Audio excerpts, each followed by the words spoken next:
हम पढ़ रहे हैं चैप्टर सॉलिड स्टेट और आज के लेक्चर का हमारा नया टॉपिक है इलेक्ट्रिकल प्रॉपर्टीज। इलेक्ट्रिकल प्रॉपर्टीज सुनते ही आपके मन में आया होगा रिलेटेड टू इलेक्ट्रिकल कंडक्टिविटीज कि इलेक्ट्रिकल कंडक्टिविटीज होगी कि नहीं, अच्छी होगी बुरी होगी। और मैं आपको उससे पहले एक बात बता दूं कि ये चैप्टर है सॉलिड स्टेट, तो हम जो भी कंडक्टिविटीज की बात करेंगे वो विद इन द सॉलिड। तो सबसे पहले आप एक इंपॉर्टेंट पॉइंट लिखिए कि सॉलिड्स एग्जिबिट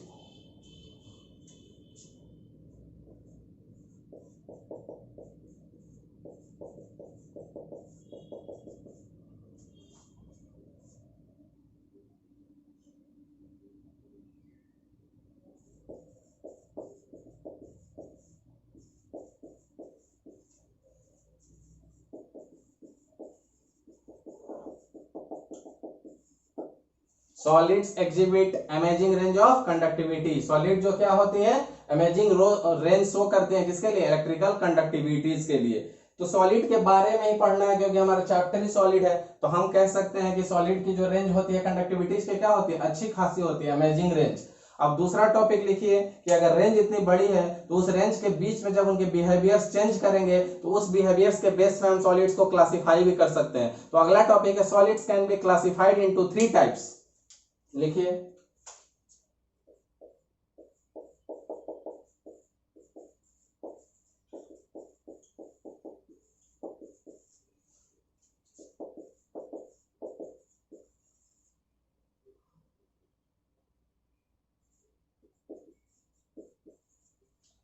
तो अगला क्या है, solids can be classified into 3 types. किस बेस पे,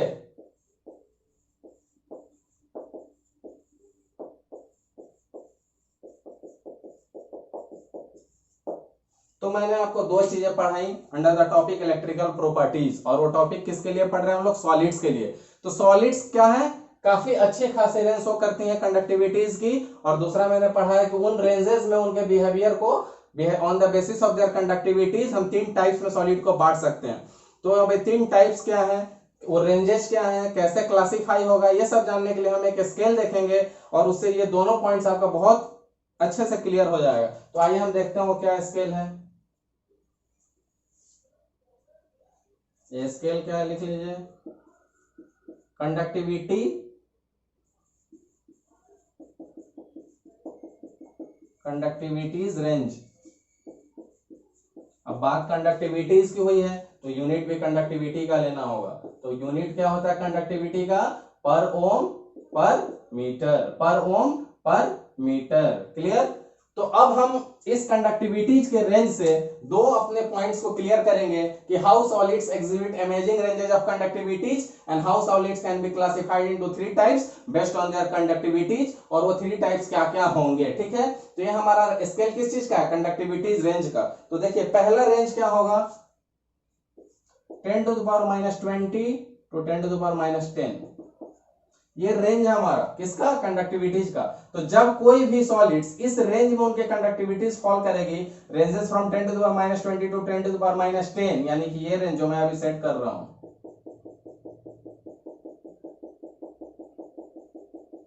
तो उस सॉलिड्स को हम क्या कहेंगे, इंसुलेटर। ठीक है,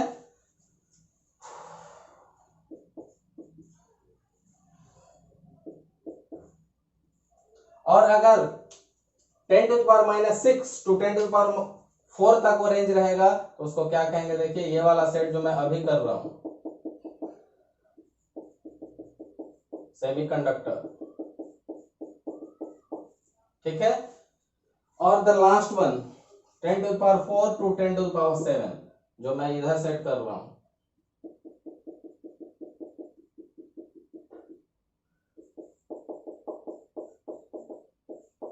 ये क्या होगा, conductor.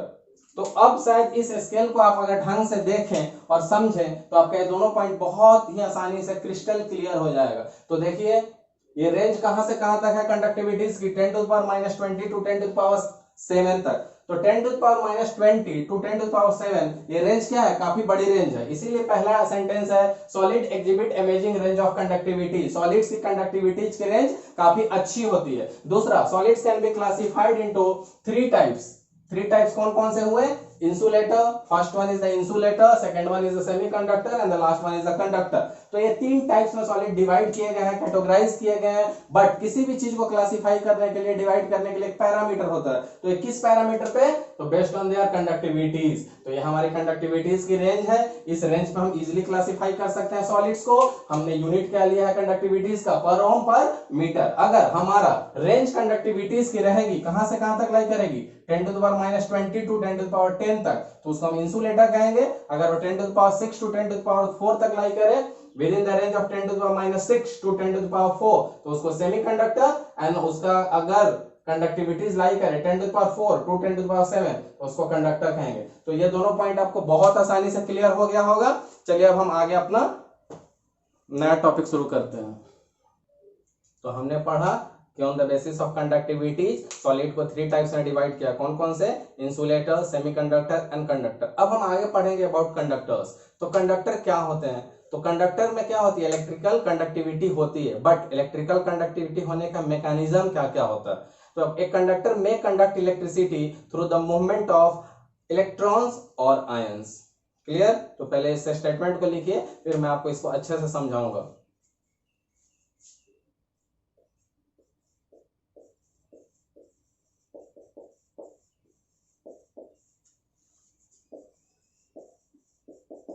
A conductor may conduct electricity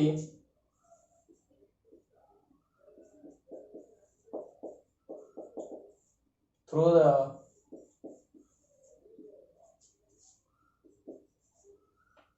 movement of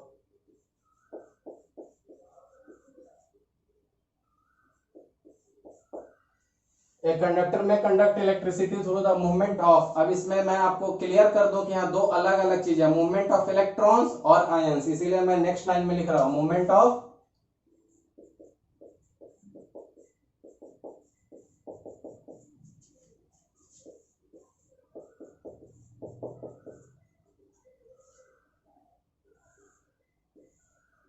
चलिए इस लाइन को एक बार मैं फिर से क्लियर करूंगा और मैं पूरा आपका कॉन्सेप्ट क्लियर करूंगा अबाउट कंडक्टर्स। तो एक कंडक्टर में conduct electricity through the movement of electrons और आयंस।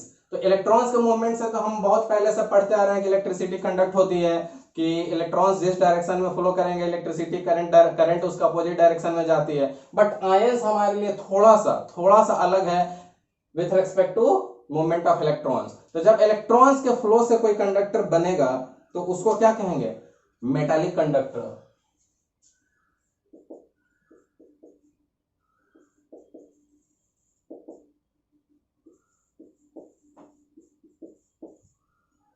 तो कह सकते हैं कि मेटालिक कंडक्टर में जो करंट फ्लो करेगा due to the movement of electrons. और आयंस में कौन होंगे? आयंस के फ्लो करने से कौन सा कंडक्टर बनेगा? मैं बताऊंगा आपको, अभी लिखिए इलेक्ट्रोलाइटिक कंडक्टर।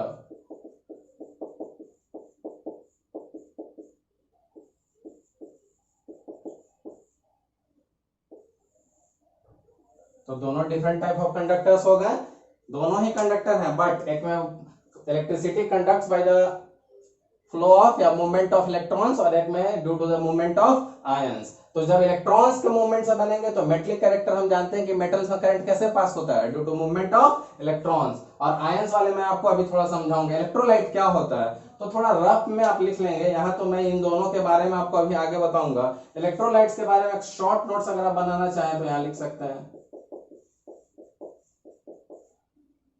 इलेक्ट्रोलाइट दो तरह के होते हैं, एक स्ट्रॉन्ग और एक वीक। अब स्ट्रॉन्ग इलेक्ट्रोलाइट क्या है और वीक इलेक्ट्रोलाइट क्या है? तो स्ट्रॉन्ग इलेक्ट्रोलाइट वो है जो अपने एक्वा सॉल्यूशन में जाके कंप्लीटली डिसॉल्व करे, कंप्लीटली डिसोसिएट करे। क्या करे? Completely dissociate.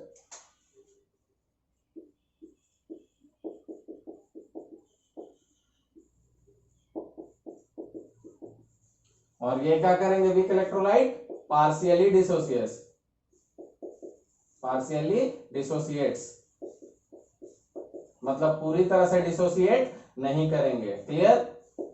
अब इसका मतलब क्या है?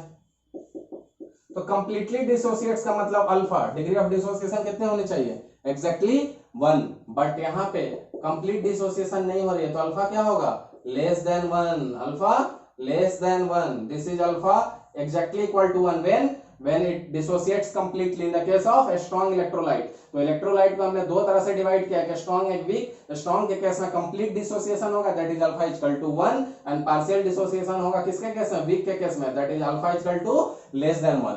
अब एक एक एग्जांपल ले लेंगे, तो स्ट्रॉन्ग इलेक्ट्रोलाइट का एग्जांपल लीजिए, H2SO4, और एक एग्जांपल ले लीजिए NaCl। बहुत होंगे पर हमारा काम चल जाएगा। वीक इलेक्ट्रोलाइट का लीजिए CH3COOH।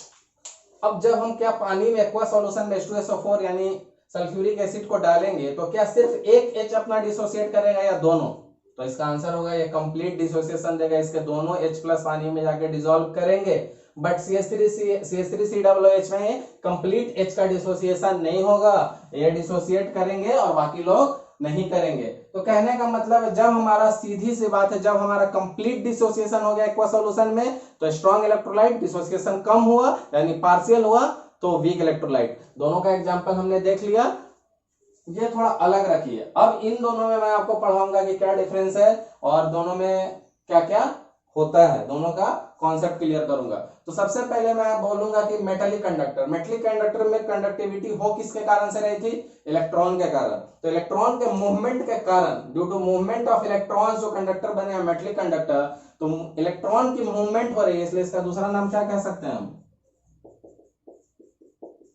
इलेक्ट्रॉनिक कंडक्टर भी कह सकते हैं। क्यों, क्योंकि मेटालिक कंडक्टर में जो कंडक्टिविटी हो रही है वो राइज किसके कारण हो रही है, due to movement of electrons, इसलिए इसका दूसरा नाम हम क्या कह सकते हैं, इलेक्ट्रॉनिक कंडक्टर। और इसमें इलेक्ट्रोलाइटिक में जैसे देखिए NaCl लिया था हमने, एक्वा सॉल्यूशन में जाकर डिसॉल्व करेगा Na+ and Cl-। हम जानते हैं कि जैसे पोलैरिटी आ गई वो आयंस है, तो यहाँ पे मूवमेंट ऑफ किसके कारण बन रहा, आयंस, इसको दूसरा नाम क्या दे सकते हैं हम, आयनिक कंडक्टर। क्लियर है, तो पहला वाला हमारा इलेक्ट्रॉनिक कंडक्टर और दूसरा वाला हमारा है आयनिक। इलेक्ट्रॉनिक इसलिए क्योंकि due to movement of electrons है, और आयनिक इसलिए due to movement of ions हो रहा है। अब दूसरा पॉइंट लिखिए, मेटलिक कंडक्टर में जब हम इलेक्ट्रिसिटी कंडक्ट कराते हैं तो ये इलेक्ट्रिसिटी कंडक्ट करता है बट किसी केमिकल चेंज में बिना, without going any chemical change. तो लिखिए conducts electricity without undergoing any chemical change. मैं मतलब आपको बताता हूं,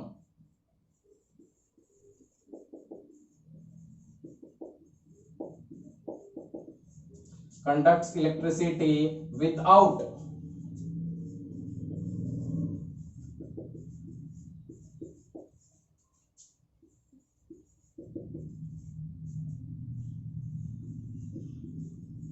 अब सॉलिड का एक एग्जांपल ले लीजिए, मेटलिक कंडक्टर का कोई भी वायर लीजिए, कॉपर वायर।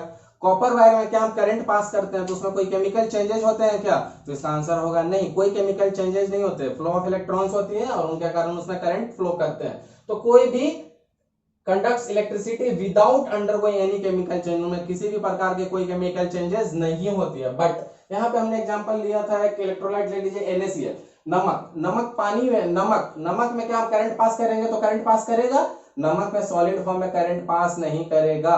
तो इसलिए नमक को हम क्या करेंगे, एज ए इलेक्ट्रोलाइट उसको हम एक्वा सॉल्यूशन में डिसॉल्व करेंगे, और जब नमक डिसॉल्व हो जाएगा अपने सॉल्यूशन में तब वो जाके हमारा कंडक्ट करेंगे।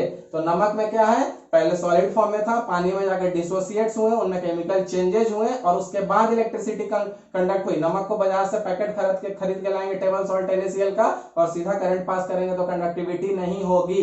कंडक्टिविटी होने के लिए उस नमक को हमें पानी में एक्वा सॉल्यूशन में डिसॉल्व करना होगा, NaCl का आयन डिसोसिएट्स होंगे जाके उसमें एज Na+ and Cl-, अब तब जाके उसमें इलेक्ट्रिसिटी का कंडक्शन होगा। तो इस केस में हम कह सकते हैं कि conducts electricity bye undergoing chemical change. लिखिए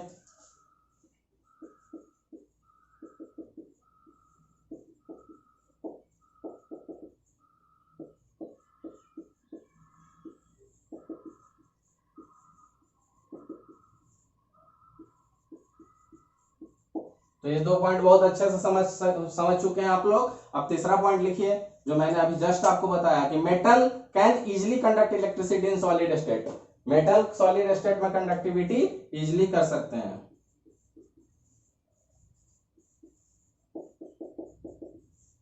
metal can easily conducts electricity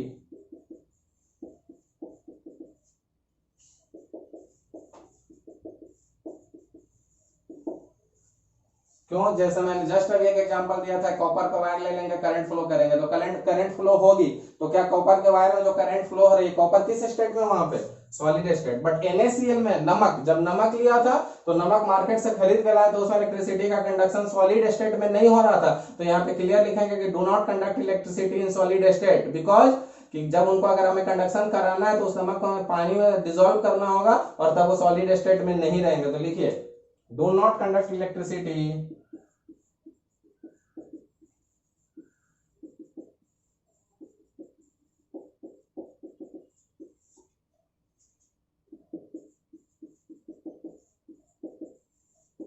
do not conduct electricity in solid state. अब सबसे एक दो एग्जांपल बताना हो तो आप खुद बता सकते हैं कि अगर मेटलिक कंडक्टर में एग्जांपल पूछा जाए तो सारे मेटल्स ले लीजिए, आयरन, एल्यूमिनियम, कॉपर, लिख लीजिए एग्जांपल, आयरन, एल्यूमिनियम, कॉपर, इटिस, ये सारे क्या होंगे? मेटालिक कंडक्टर, मेटल ही तो है, फेरस, एल्यूमिनियम, कॉपर। पर इसका एग्जांपल क्या होगा? तो एक तो मैंने आपको बता दिया NaCl, ठीक है, एक और लिख लीजिए KBr, ETC, ठीक है। तो metals can easily conduct electricity in solid state, जो एग्जांपल दिया मैंने किसी भी मेटल वायर का, और जो हमारा इलेक्ट्रोलाइटिक कंडक्टर है वो सॉलिड स्टेट में कंडक्ट नहीं कर सकता है, क्योंकि नमक कभी भी सॉलिड स्टेट में कंडक्ट नहीं करेगा।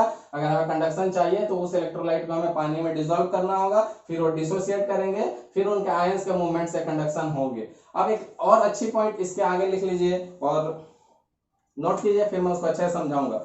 अब मेटलिक केस में जो कंडक्टिविटी होती है वो डिक्रीज करती है। मेटलिक केस में जो कंडक्टिविटी होती है टेम्परेचर के इंक्रीज करने से डिक्रीज करती है।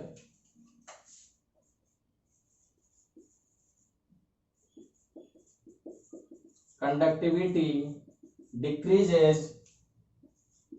With increase in temperature.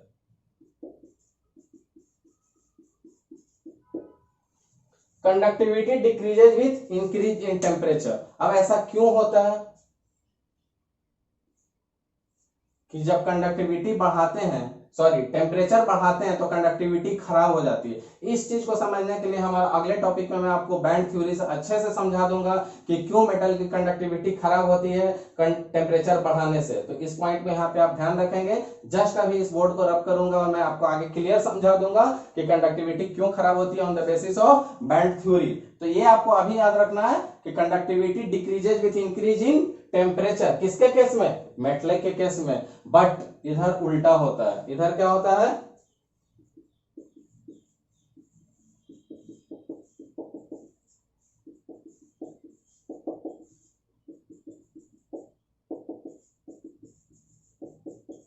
इसमें होता है conductivity INC, increases with increase in temperature. तो यहां पे तो आपको बैंड थ्योरी की जरूरत नहीं है, ये तो मैं आपको अभी बता देता हूं।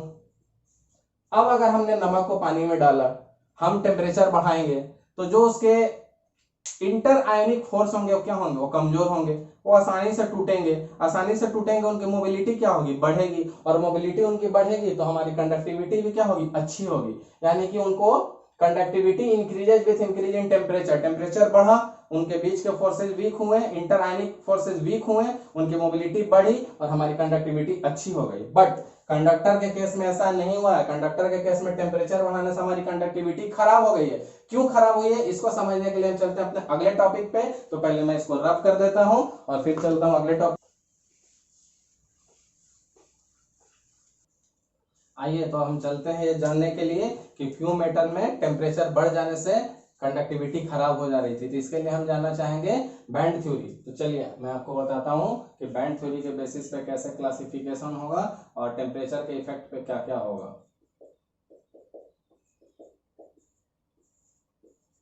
मेनली हम पढ़ेंगे टेम्परेचर के इफेक्ट पे क्या होगा। टेम्परेचर बढ़ाने से कंडक्टिविटी बढ़ेगी, घटेगी। तीनों केस में मेटल, इंसुलेटर एंड सेमीकंडक्टर, क्योंकि हमने 3 टाइप में क्लासिफाई किया था। तो वाई एक्सिस पे हम ले लेंगे एनर्जी, ठीक है। 2 तरह के बैंड होते हैं, पहले जान लीजिए। एक वैलेंस बैंड जिसको हम वीवी से डिनोट करेंगे,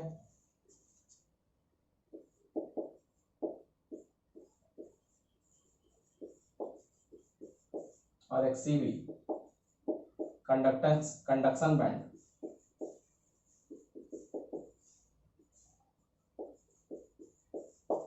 एक Vb और एक Cb। अब ये आपको मैं डायग्राम से पहले बताऊंगा, एक एनर्जी प्रोफाइल बनाऊंगा और तीनों का क्लियर कर दूंगा आपको, मेटल, इंसुलेटर एंड सेमीकंडक्टर का। तो देखिए मेटल के केस में क्या होता है, ये मेटल का केस है, लिख लीजिए,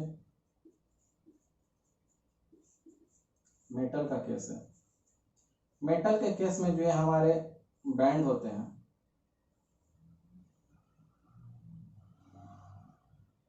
अलग कलर से कर देता हूं,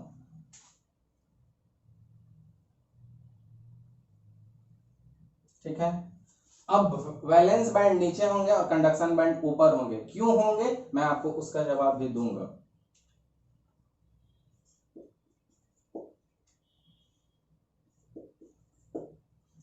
वैलेंस बैंड फील्ड होते हैं,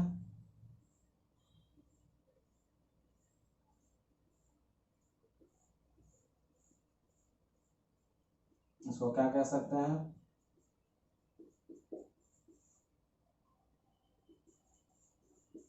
फील्ड बैंड। इसको क्या कह सकते हैं, फील्ड बैंड। और ऊपर वाले को क्या कहेंगे, एम्प्टी बैंड।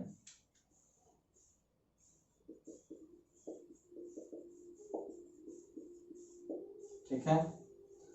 अब क्लियरली हम देख सकते हैं कि what is the difference between Vb and Cb।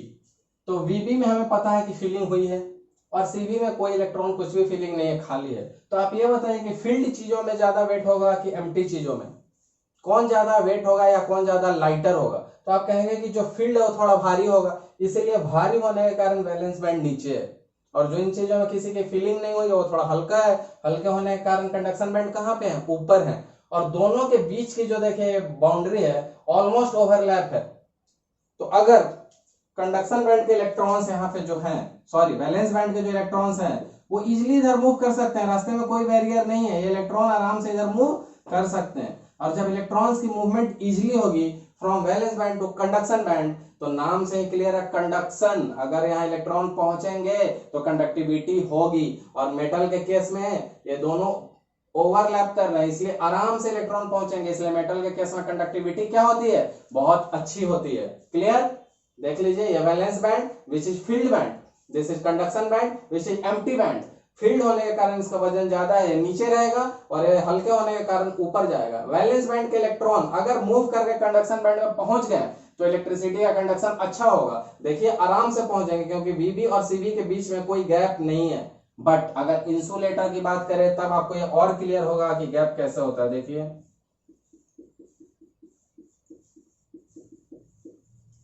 इसमें भी एक Vb बना लीजिए, क्या हो गया हमारा Vb मतलब वैलेंस बैंड। वैलेंस बैंड कैसा रहता है, फील्ड।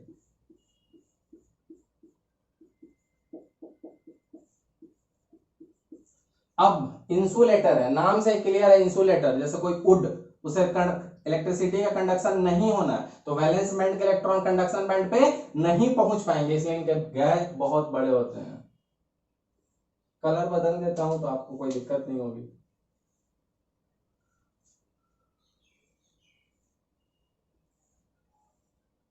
तो ये Vb था तो ये क्या होगा, Cb। ये फील्ड था तो क्या होगा, एम्प्टी बैंड। अब इन दोनों के बीच की एनर्जी देखिए, ये वाई एक्सिस एनर्जी का है। वैलेंस बैंड की जो एनर्जी है और कंडक्शन बैंड की जो एनर्जी आ रही है, उन दोनों के बीच में गैप बहुत बड़ा है, और उस गैप को, उस बड़े एनर्जी गैप को क्या कहते हैं, फॉरबिडन जोन। लिख लीजिए,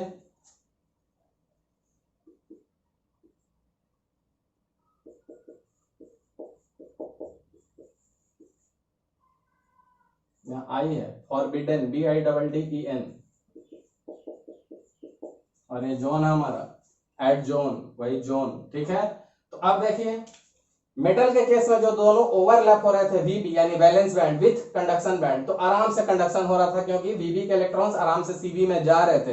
and as name it suggest Cb conduction, तो कंडक्टिविटी अच्छी थी मेटल की। बट इंसुलेटर में देखिए वीबी और सीबी के बीच में गैप कितना बड़ा हो गया, बहुत बड़ा गैप हो गया है। इस जोन को बोलेंगे फॉरबिडन जोन, और जो एनर्जी गैप है इतनी बड़ी है कि हमारे इलेक्ट्रॉन्स जो वीबी के यहाँ नहीं पहुंच सकते हैं, और जब वीबी के इलेक्ट्रॉन सीबी में यानी कंडक्शन बैंड में पहुंचेंगे नहीं तो कंडक्टिविटी कैसे होगी, कंडक्शन बैंड में पहुंचने वाले इलेक्ट्रॉन के नंबर 0, इसलिए कंडक्टिविटी 0, तो इंसुलेटर में कंडक्टिविटी नहीं होगी। और एक गैप कितने होते हैं तो लिख लीजिए, greater than equal to 5 electron volt, greater than equal to 5 electron volt, यानी ये फॉरबिडन जोन का जो गैप होगा कम से कम 5 इलेक्ट्रॉन वोल्ट तो होगा ही, और 5 इलेक्ट्रॉन वोल्ट मिनिमम वैल्यू है, उतना हो तो भी वीबी के इलेक्ट्रॉन सीबी में नहीं जा सकते हैं, इसलिए इंसुलेटर के केस में कभी भी कंडक्टिविटी पॉसिबल नहीं है, because VB electrons can never go to the CB. अब जाएंगे हम सी के केस में, which is our semiconductor.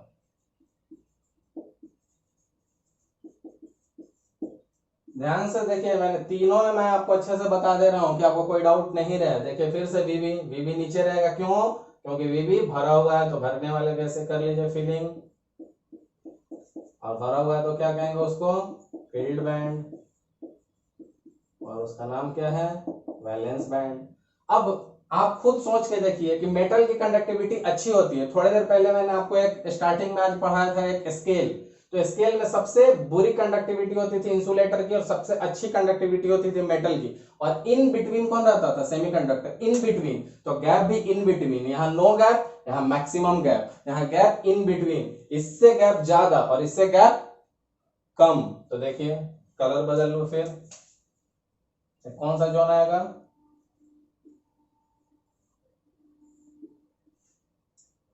CB, conduction band, gap देखिए, क्या ये गैप इन लोगों से कम है, इनसे, इंसुलेटर से जरूर कम है। इंसुलेटर के गैप मिनिमम 5 इलेक्ट्रॉन वोल्ट है, उससे ज्यादा हो सकते हैं, पर इनकी गैप मैक्सिमम 3 इलेक्ट्रॉन वोल्ट होगी, 3 इलेक्ट्रॉन वोल्ट मैक्सिमम, उससे कम ही हो। अब इसका फायदा हमें क्या मिलेगा, क्यों मैं आपको ये डेटा बता रहा हूं जो कि बहुत सारे बुक में नहीं गिवन है, ये मैं अभी आपको पढ़ाऊंगा जब इफेक्ट ऑफ टेम्परेचर, जिसके लिए मैंने सब कुछ ड्रॉ किया है, तब आपको इसका मजा आएगा कि क्या शानदार कॉन्सेप्ट है बैंड थ्योरी। तो देखिए फिर से एक बार क्लियर करूंगा, वाई एक्सिस पे एनर्जी गैप है, हमारे पास दो तरह के बैंड होते हैं, एक हमारा होता है वीबी विच इज वैलेंस बैंड, एक होता है CB which is conduction band. VB valence band होता है तो ये हमेशा फील्ड रहता है, वीबी क्या रहता है हमारे, फील्ड रहने से क्या हो जाता है, वो हैवी होंगे, और हैवी होने से भारी चीजें कहां जाएगी, नीचे रहेगी, हैवी होने से भारी चीजें कहां जाएगी, नीचे रहेगी। अब हमारा आ गया कंडक्शन बैंड, सीबी, नाम से ही सीबी कंडक्शन, जब तक इसमें इलेक्ट्रॉन नहीं जाएंगे कंडक्टिविटी नहीं होगी, तो कंडक्शन में इलेक्ट्रॉन जाने चाहिए, पर अभी कंडक्शन हमारा स्टार्टिंग में क्या है, एम्प्टी बैंड है, एम्प्टी है, पूरी तरह से खाली है। अब एम्प्टी बैंड में अगर कंडक्टर वीबी से इलेक्ट्रॉन पहुंच गए तो कंडक्शन होगा, बट एम्प्टी होने से हल्के हैं, हल्की चीजें कहां रहेगी, ऊपर। तो देखिए सारी भारी वाली फील्ड वाली बैंड्स वीबी नीचे, फील्ड वाली वीबी नीचे, फील्ड वाली वीबी नीचे, एम्प्टी वाले सीबी ऊपर, एम्प्टी वाले सीबी ऊपर, एम्प्टी वाले सीबी ऊपर, क्योंकि एम्प्टी होने से हल्का, हल्का होने से ऊपर। अब मेटल के केस में वीबी और सीबी ओवरलैप कर रहे हैं, तो वीबी के इलेक्ट्रॉन सीबी में इजीली जाएंगे क्योंकि रास्ते में कोई गैप नहीं है, यहाँ आराम से यहाँ पहुंच जाएंगे और कंडक्टिविटी अच्छी होगी क्योंकि आराम से इलेक्ट्रॉन्स जा रहे हैं। बट इंसुलेटर के केस में देखिए वीबी के इलेक्ट्रॉन यहां से चलेंगे और उछल के वापस आ जाएंगे, इतना गैप पार नहीं कर पाएंगे। ये जो हमारा फॉरबिडन जोन है, ये जो बड़ा सा हमारे पास लार्ज गैप है, इसको वीबी के इलेक्ट्रॉन्स नहीं पार कर पाएंगे, और जब तक वीबी के इलेक्ट्रॉन्स पार करके सीबी में नहीं पहुंचेंगे तो इलेक्ट्रिकल कंडक्टिविटी नहीं होगी। इसलिए देखिए वीबी के इलेक्ट्रॉन नहीं पहुंच रहे हैं, इसलिए कंडक्टिविटी नहीं हो रही है, इसलिए इंसुलेटर। और ये गैप कितना होगा, तो minimum 5 electron volt, greater than equal to, तो इक्वालिटी के साइन पे 5 इलेक्ट्रॉन वोल्ट, तो मिनिमम जो 5 इलेक्ट्रॉन वोल्ट हमारा वैल्यू आ रहा है वो हमारा इलेक्ट्रॉन ऑक्यूपाई नहीं कर पाएगा, और जब 5 पे ऑक्यूपाई नहीं कर पाएगा तो मोर देन 5 पे तो बात ही बेकार है। इसलिए इंसुलेटर के केस में कभी भी कंडक्टिविटी नहीं होगी। बट सेमीकंडक्टर के केस में ध्यान से देखेंगे तो इलेक्ट्रिकल कंडक्टिविटी क्या हो रही है, in between the metals and insulator. Metal में तो गैप थे ही नहीं, इसमें थोड़े से हैं, और इसमें बहुत ज्यादा थे, इसमें उनसे थोड़े कम है, तो इनके इलेक्ट्रॉन्स तो संभव यहां पहुंचने की कोशिश करेंगे क्योंकि इनके फॉरबिडन जोन कितने हैं, लेस देन 3 इलेक्ट्रॉन वोल्ट, यानी मैक्सिमम वैल्यू 3 आएगी, यहां मिनिमम 5 आ रहा था, तो 3 तक है तो पहुंचने की कोशिश करेंगे, थोड़े इनमें चेंजेज आएंगे। मैं आपको अगले टॉपिक में सेमीकंडक्टर डिटेल्स में पढ़ाऊंगा कि वो क्या चेंजेस करते हैं इंटरनली, क्या चेंजेस करते हैं एक्सटर्नली, कैसे बनता है इंट्रिंसिक सेमीकंडक्टर, कैसे बनता है एक्सट्रिंसिक, वो हमारा अगला टॉपिक होगा। पर अभी यहाँ ध्यान से देखिए कि ये गैप कम है विथ रेस्पेक्ट टू इंसुलेटर, इसलिए यहाँ पे चांसेस है कि कंडक्टिविटी हो जाए, इसीलिए नाम है सेमी, आधा। आधा कंडक्टर से कम बट इंसुलेटर से ज्यादा। अब मेन हमें क्या पढ़ना है, इफेक्ट ऑफ टेम्परेचर। तो लिखिए इस टॉपिक से हर साल जेईई में, नीट में एकदम गारंटेड क्वेश्चन आपको मिलेगा कि टेम्परेचर बढ़ाने से क्या होता है, टेम्परेचर घटाने से क्या होता है, इफेक्ट ऑन कंडक्टिविटी। तो अब जब मेटल के केस में आप देखें, ये लिख देता हूं मेटल के लिए, आप बताइए किसी मेटल के वायर को आप गर्म करेंगे तो आपकी कंडक्टिविटी क्या होगी, बढ़ेगी कि घटेगी? आप सोच के देखिए, रियल लाइफ में वायर लिया आपने गर्म किया, हीट करने से कंडक्टिविटी क्या होगी, बढ़ेगी घटेगी? तो सिंपल सा आंसर है कि कंडक्टिविटी घटेगी। क्यों घटेगी?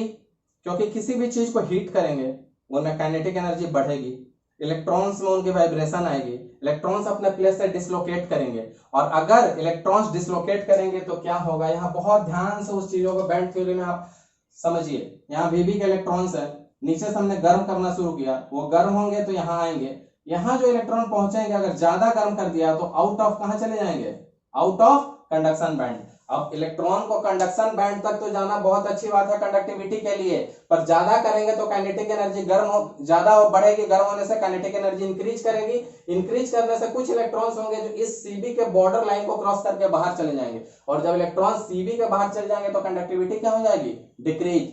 समझ में आया? बहुत इंपॉर्टेंट कॉन्सेप्ट है, जेई में बहुत बार पूछा गया है, नीट में बहुत बार पूछा गया है कि what happens when we increase the temperature of conductor in the case of conductivity, यानी कंडक्टिविटी ऑफ कंडक्टर पे क्या फर्क पड़ेगा जब हम टेम्परेचर बढ़ाएंगे। जनरली हम सोचते हैं कि टेम्परेचर बढ़ाएंगे गर्म होगा कंडक्टिविटी बढ़ेगी, which is very wrong concept.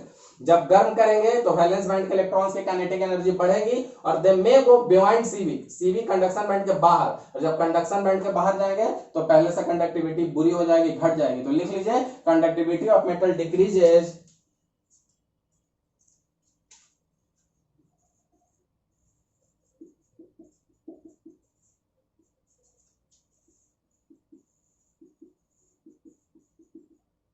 with increase in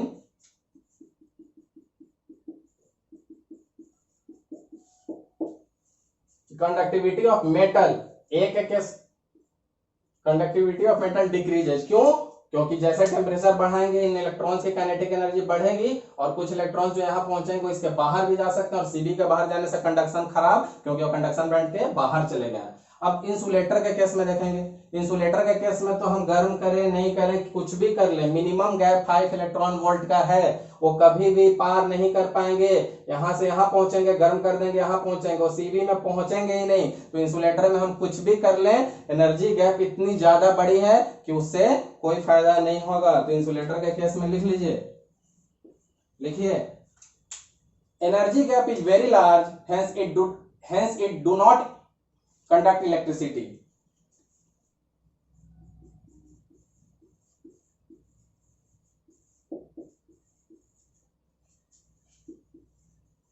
energy gap क्या है इसकी, बहुत बड़ी है, हेंस ये क्या करेंगे कि इलेक्ट्रिसिटी कंडक्ट नहीं कर पाएंगे, क्योंकि हम इंक्रीज भी करें टेम्परेचर तो ये हमारे सीबी में नहीं पहुंच सकते। Energy gap is very large, so after INC in temperature also it do not conduct electricity.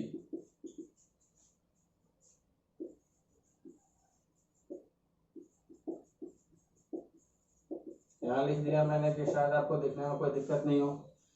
तो इंसुलेटर तो सीधी सी बात है, लकड़ी है, लकड़ी ऐसे भी इलेक्ट्रिसिटी कंडक्ट नहीं करेगा और गर्म कर देंगे तो भी नहीं करेगा। तो एनर्जी क्यों, क्योंकि रीजन है कि गैप इतना लार्ज है, अगर हम गर्म नहीं करेंगे तो इलेक्ट्रॉन यहाँ आएंगे, गर्म करेंगे थोड़ा और ज्यादा आएंगे, बट 5 इलेक्ट्रॉन्स वोल्ट के बैरियर्स को, इस जोन को, फॉरबिडन जोन को पार नहीं कर पाएंगे। तो यही कह रहा है कि energy gap is very large, gap इतना बड़ा है कि आफ्टर इंक्रीज इन टेम्परेचर, अगर हम टेम्परेचर बढ़ा भी दें तो भी हमारे कंडक्टिविटी इंसुलेटर के केस में नहीं होगी। बी किसका केस है, इंसुलेटर का। बट सी के केस में जरा आप सोचें और बताएं, सेमीकंडक्टर के केस में अगर हम टेम्परेचर बढ़ाएंगे तो क्या होगा। देखिए सेमीकंडक्टर के केस में मेटल की तरह तो नहीं है कि ओवरलैप्ड है, और इंसुलेटर की तरफ भी नहीं है, बहुत दूर है। थोड़ी सी अगर हम इसमें टेम्परेचर बढ़ाएं तो यहाँ के जो इलेक्ट्रॉन्स है वो यहाँ आराम से आ जाएंगे, आना भी चाहिए, थोड़ा गैप है, थोड़ा गर्म करेंगे इजिली आएंगे, और इजिली आएंगे तो कंडक्टिविटी क्या हो जाएगी, बढ़ेगी। तो सेमीकंडक्टर के केस में टेम्परेचर बढ़ाने से कंडक्टिविटी बढ़ती है, तो आप नोट डाउन कर लेंगे सी में conductivity INC with INC in temperature.